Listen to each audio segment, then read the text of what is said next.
हर हर महादेव। मैं चंद्रशेखर द्विवेदी आज बात करेंगे वृषभ राशि वालों के बारे में कि वृषभ राशि वालों को राहु केतु क्या प्रभाव डालने वाले हैं। पॉजिटिव डालने वाले हैं, निगेटिव डालने वाले हैं, किसको अच्छा डालेंगे, किसको बुरा डालेंगे, इसके बारे में चर्चा करते हैं।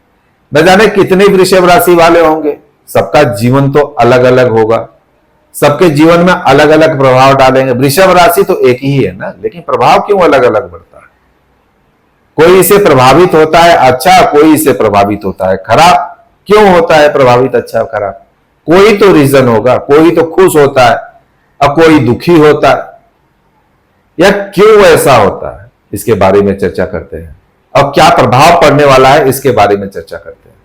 और क्या हमें करना चाहिए इसके लिए, इसके बारे में चर्चा करते हैं। कैसे पॉजिटिव होना है, कैसे अपने पक्ष में राहु केतु को रखना है, इसके बारे में चर्चा करेंगे। ये राहु और केतु ही ऐसे ग्रह हैं कि जीवन में एक बड़ा परिवर्तन लाके देने वाले होते हैं। सारे ग्रह आते हैं और जाते हैं, हर दम रहते हैं, लेकिन यह ग्रह जो है जिस घर में बैठते हैं, जहां पे दृष्टि डाल देते हैं, उन पे कृपा बरसाते हैं। कृपा तो हर वक्त बरसता रहता है, क्योंकि यह रिक्वायरमेंट है। हर इंसान आज के समय में कोई ऐसा नहीं है कि सोचता ना हो कि मुझे ये मिल जाए, मुझे वो मिल जाए, लेकिन पूरा नहीं होता है। क्यों नहीं होता है, इसके बारे में भी बात करेंगे। और यदि पूरा होता है तो किस भाव में रहना है, कैसे रहना है, इसके बारे में भी चर्चा करते हैं। सिर्फ परिवर्तन से मतलब नहीं है, हमें तैयारी है कि नहीं, हम उस लायक हैं कि नहीं, इस पे भी चर्चा करना चाहिए। बस परिवर्तन हो गया, झोला खोल के रखो, पैसा गिरने वाला है, ऐसा पॉसिबल नहीं है जीवन में। तब तो कोई कुछ करे ही नहीं। राहु और केतु और सब ग्रह ही मिलके कर दे। हमारे बोलने से कुछ नहीं होता है, आपके सुनने से ही कुछ नहीं होता है, करना भी पड़ता है। कर्म प्रधान है। हमें कॉन्शियस माइंड से, सब कॉन्शियस माइंड से अपने आप को तैयार रखना है। देना न देना ये ऊपर वाले के हाथ में होता है। हमारे भाग्य में जो लिखा है उसे कोई रोक नहीं सकता। लेकिन जब तक हम कर्म करेंगे नहीं, तब तक हमें कुछ भी मिलने वाला नहीं है। हर इंसान को कर्म करना ही चाहिए। और राहु केतु जो प्रभाव डालते हैं, यह हमारी भावनाओं पे प्रभाव डालते हैं, हमारे मन पे प्रभाव डालते हैं, हमारे सबकॉन्शियस माइंड के विचारों पे प्रभाव डालते हैं। जाने अनजाने में हम अच्छे कर्मों से, बुरे कर्मों से, हम अपने आंखों से, हमारे बातों से इस समाज में एक कर्मा इकट्ठा करके रखते हैं, जो सबकॉन्शियस माइंड में जाके जमा रहता है, स्टोर रहता है। जैसे हम अपने माइंड में कुछ यादों को याद करते हैं, वैसे ही यह जो हम कार्य करते हैं, जो देखते हैं, जो सुनते हैं, सबकॉन्शियस माइंड में जाके इकट्ठा रहता है। यह भावना होती है। यह जब ग्रहों का अपना समय चक्र चलता है, जब इनकी टाइम आती है, उसी समय हमारी भावनाओं के साथ वो सिंक्रोनाइज हो जाते हैं, सिग्नल मिल जाता है, मिल जाते हैं दोनों। और जो हम इकट्ठा करके रखते हैं वही हमारे कर्मों को उजागर करते हैं, हमारे जीवन में उसको प्रभावित करते हैं। अब नॉर्मली आप ये देखे होंगे, समाज में बोलते हैं ना, जाओ आपके कर्मों का फल मिलेगा, आज नहीं तो कल। कहीं ना कहीं वो भावना रहती है, वह चीज उनको पता है, आज कर लिया, अच्छा किया, बुरा किया, कल आपको मिलेगा। और लेकिन ये राहु और केतु ही ऐसे ग्रह हैं कि हमारे जीवन में बहुत बड़ा परिवर्तन लाके देते हैं। चाहे वह धन हो, चाहे आपकी पर्सनालिटी हो, जो कुछ भी बड़ा परिवर्तन आप देखोगे, आपके बात व्यवहार, धन संपत्ति, ऊपर उठना, नीचे गिरना, यह सब सिर्फ राहु और केतु का ही काम है। रातों रात आपको अमीर बना दे, रातों रात किसी को यह गरीब बना दे, यह सिर्फ राहु और केतु ही कर सकते हैं।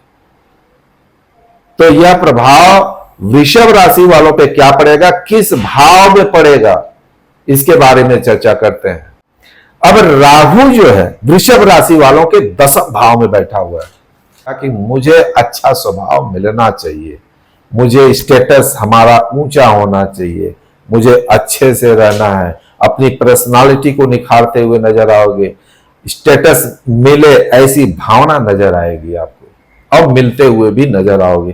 पॉजिटिव वाले रहेंगे तो यहां पे आपको देखोगे यह मान सम्मान, स्टेबिलिटी, अपने जीवन में एक स्तर मिलते हुए, मतलब मैं इस लेवल पे रहना है मुझे, वह आपका फुलफिलमेंट यहां पे राहु करते हुए नजर आ रहा है। राहु का सेकंड हाउस में बैठना यह धन भाव को दर्शाता है।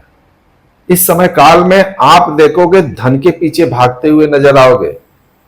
धन इंसान के जीवन में बहुत ही जरूरी है, बिना धन का कुछ भी नहीं हो सकता। यदि आपके पास पैसा है, 1000 तकलीफ आ जाए, आप आराम से उसे बाहर निकल सकते हैं। लेकिन यदि आपके पास पैसा नहीं है, एक ही दुख आ जाए, आपको और दुख डालने के लिए काफी है। परिवार का बहुत ध्यान दोगे, हमारा परिवार ऐसा होना चाहिए, हम अपने परिवार के लिए ऐसा करना है, अच्छी भावना रखना, परिवार के हर सदस्य का ध्यान देना, उनकी जरूरतों को पूरा करना, ऐसी भावना आपको यहां पे बनते हुए नजर आएगी। सेकंड भाव पैसे के लिए, आपकी फैमिली लाइफ के लिए अच्छा दर्शाता है। इस समय काल में आपको अपने परिवार से मोह होते हुए नजर आएगा। कहीं न कहीं दिखेगा, अरे यार हम अपने परिवार को ऐसे नहीं, ऐसे लग्जरियस लाइफ जिलाना चाहते हैं।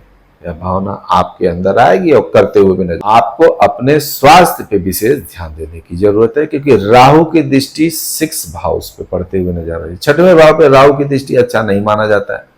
यहाँ पे आपको अपने खान पान पे ध्यान देना चाहिए, योग, ध्यान, मेडिटेशन अवश्य करें। अपने स्वास्थ्य के यहाँ पे ध्यान रखने की जरूरत है। अब राहु और केतु की दोनों की दृष्टि 4th हाउस में पड़ रही है। 4th हाउस आपके माता का घर है, आपके जगह जमीन अचल संपत्ति का घर है।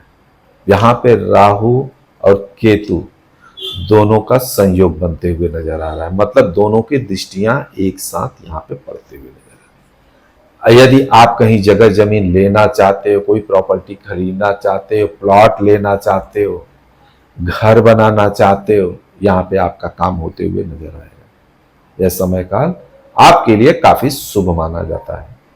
इस समय काल में देखोगे यदि कोई आपकी प्रॉपर्टी फंसी हुई है, विवाद में फंसी हुई है, किसी की प्रॉपर्टी विवाद में फंस जाती है, उनका ही रहता है लेकिन कोई दूसरा आदमी उस पर दावा रख के बैठता है, यहां पे देखोगे यह आपका सॉल्व होते हुए नजर आएगा। लव लाइफ की यदि बात करें तो यहां पे देखेंगे कि केतु की दृष्टि कहीं ना कहीं यह दर्शाता है एक दूसरे से थोड़ा मनमुटाव, थोड़ा वाद विवाद होते हुए नजर आएंगे। यहाँ पे थोड़ा धैर्य और संयम रखने की जरूरत है। विदेश से संबंधित कार्य करना चाहता है, विदेश जाना चाहता है, विदेश से व्यवसाय करना चाहता है, यह समय काल उसके लिए काफी अच्छा साबित होने वाला है। केतु की दृष्टि 12वें घर पे पड़ना, केतु आपको वहां पे लेके जाएगा लेकिन स्थिर नहीं रहने देगा। केतु ले जाने के लिए कार्य आपका कर देगा, आपका सारा काम, व्यवसाय, जॉब दिला तो देगा लेकिन आपको परमानेंट रहने नहीं देगा। यह 18 महीने के लिए है। यह ऐसा केतु 12वें घर पे दृष्टि डालता है तो होता है। मैरिज लाइफ आपको लव लाइफ के जैसा ही देखने को मिलेगा। यहाँ पे अपने पार्टनर के साथ, यदि आप मेल हो तो फीमेल के प्रति, फीमेल है तो मेल के प्रति, उनकी भावनाओं को कदर करना चाहिए, उनके बातों पे ध्यान देना चाहिए, एक दूसरे का सम्मान करना चाहिए। यदि आप ऐसा करते हो तो यह आपके लिए रेमेडीज है। अन्यथा छोटे मोटे वाद विवाद, छोटी मोटी बातों को लेकर यहाँ पे तकरार होते हुए नजर आ रही। मैं भोलेनाथ से यही प्रार्थना करता हूँ कि आपका जीवन सुखमय, समृद्धमय, और आप अपने जीवन में जो कुछ भी सोचते हो या जो कुछ भी चाहते हो, आपकी हर मनोकामना पूर्ण हो। यदि आप हमारे वीडियो को पहली बार देख रहे हो, हमारा वीडियो पसंद आया हो तो लाइक और सब्सक्राइब जरूर करिएगा, क्योंकि यह आपके लिए भी हमारे लिए भी शुभ मुहूर्त है। हर हर महादेव।